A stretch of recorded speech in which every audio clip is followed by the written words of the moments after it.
वही लोग खुद गवाही दे रहे हैं कि जब इमाम हुसैन के सर को नेज़े पर रखा गया तो लोग कह रहे थे इमाम हुसैन के होठ हिल रहे थे, और होठ हिल रहे थे तो होठ ऐसे हिल रहे थे, ये नहीं कह रहे थे मैं कामयाब होगा, नहीं, होठ हिल रहे थे तभी वो कुरान पाक की तिलावत कर रहे थे। आप अंदाजा लगाओ आप में से कितने सारे लोग हैं जिन्होंने कुरान शरीफ पढ़ तो रखी है लेकिन आज तक माह रमजान के अलावा कभी कुरान शरीफ खोलने की आपको तौफीक नहीं है। कुरान शरीफ जला दो मौलाना साहब, कुरान शरीफ जला दो, कुरान शरीफ जला दो। कुरान शरीफ जलाना कोई छत पर नहीं रखी है, मैं फेंकूंगा आप झेल लेंगे। जलाने का मतलब ये नहीं, जलाने का मतलब ये कुरान शरीफ को आप पढ़ो, घर में एक रोजाना अगर रुकू आप पढ़ते हो तब भी अपने बच्चों को कुरान पढ़ो। ये इमाम हुसैन रज़ी अल्लाह ताला का सेवा है। कब्र में जब जाओगे बाप काम नहीं आएगा, माँ काम नहीं आएगी, ये कुरान, वो जो कुरान रखा वो कुरान आपके रोशनी करेगा। वो कहेगा परवरदिगार इसको छोड़ दे, ये मुझे रोजाना पढ़ने वाला था। नमाज जो आप ये छोड़ रहे हो ना, ये नमाज रोशनी बनकर आएगी। कब्र जब अंधेरी होगी आप जो इधर उधर देखोगे मिट्टी है कुछ नहीं है, वो खौफ के मारे अल्लाह अल्लाह करेगा, तब नमाज आएगी रोशनी बन करके। कहेगी घबराने की जरूरत नहीं है, जैसे तूने मेरी हिफाजत की है ना मैं तेरी हिफाजत करूंगा। फरिश्ते जब उसको उठाएंगे तो नमाज कहेगी इसको उठा मत, आराम से उठा, सवाल जवाब कर, ये मेरी हिफाजत करने वाला था। अब आपको मालूम है जो नमाज की हिफाजत करने वाला होगा तो वो तो मोमिन ही होगा ना भाई, और मोमिन होगा तो फिर जवाब भी आसानी से दे देगा। जवाब आसानी से देगा तो फिर फरिश्ते कहेंगे सो जा। कैसे? ऐसे सोता जैसे कि पहली रात की दुल्हन कब सोती? आखिरी रात में सोती। भाई मिलन होने के बाद आखिरी रात में दुल्हन कैसे सोती है? ऐसे तू सो जा। इमाम हुसैन रज़ी अल्लाह ताला के जब वहां सर ले जाया गया, यजीद बड़ा रोया था। यजीद ने कहा मैंने कौन सा जुल्म कर लिया है, मैंने आज कयामत अपने आप पर ले ली। और इसके बाद में यजीद 6 महीने तक पर नहीं बैठा रहा। यजीद 6 महीने तक पर नहीं बैठा रहा। एक शख्स आया था, उसने चुन चुन के यजीदियों को जहां कहीं भी देखा था कहा जिसने भी इमाम हुसैन रज़ी अल्लाह ताला के खानदान को मारा है एक को नहीं छोड़ूंगा, यहाँ तक यजीद की आज कोई नस्ल में मौजूद नहीं। कहने का मतलब यह है कि ये छोटी सी मजलिस जो आज हमने की है, 2 चीजें सीख करके जाइए।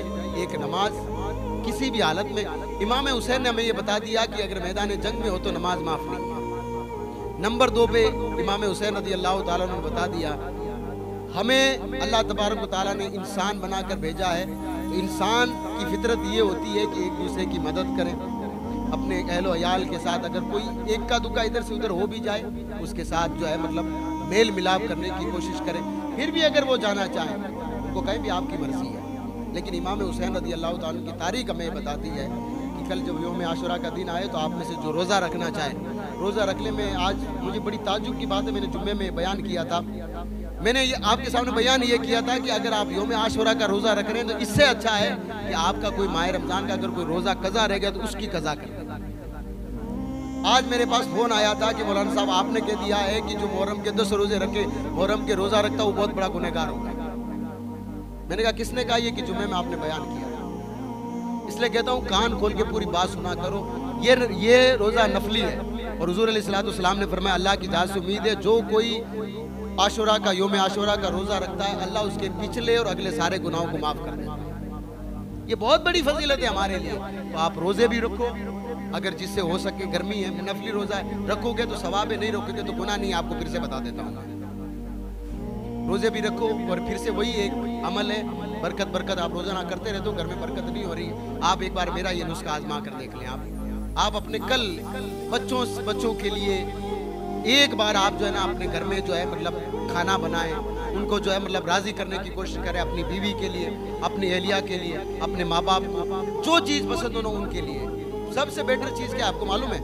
हमारे यहाँ पर जितने लोग बैठे हैं पहले लोगों को खींचने का बड़ा शौक था। आप बाजरी अच्छी तरह से कल कूटे, उसके अंदर ये मसूर की दाल, चने की दाल, उड़द की दाल, यानी जितनी दालें हैं वो सब ले लें, भिगो लें, उसको भी साथ में कूट लें। कितने मेंबर हैं उस हिसाब से आप 1 किलो या 2 किलो साथ में गोश्त ले आए, उसका गोश्त का कीमा करके उसको जो है मतलब खींचने के साथ पका लें। इसको कहते हैं दलीम। मुहर्रम की फातिहा उसी पे लगती है। हलीम नहीं होता, हलीम अल्लाह का नाम है, दलीम होता है। वो बना करके सारे घर वाले अगर खुशी से ना खाएं तो आप मुझे कहें और फिर अल्लाह की बारगाह में दुआ करें, परवरदिगार ये जो दलीम में सामने रखा ना, ये मैंने मेरे परिवार वालों को राज़ी करने के लिए, ये सब राज़ी थे, अल्लाह इनके लिए मैंने खर्चा किया है। अब पूरी साल तेरी ज़ात से उम्मीद, तेरे महबूब ने फरमाया तू किसी का मोहताज नहीं करता है, अल्लाह पाक अपने अलावा मुझे किसी का मोहताज मत करना। पूरी साल इंशाअल्लाह तबारक व तआला वो रब करीम आपको किसी का मोहताज नहीं करेगा।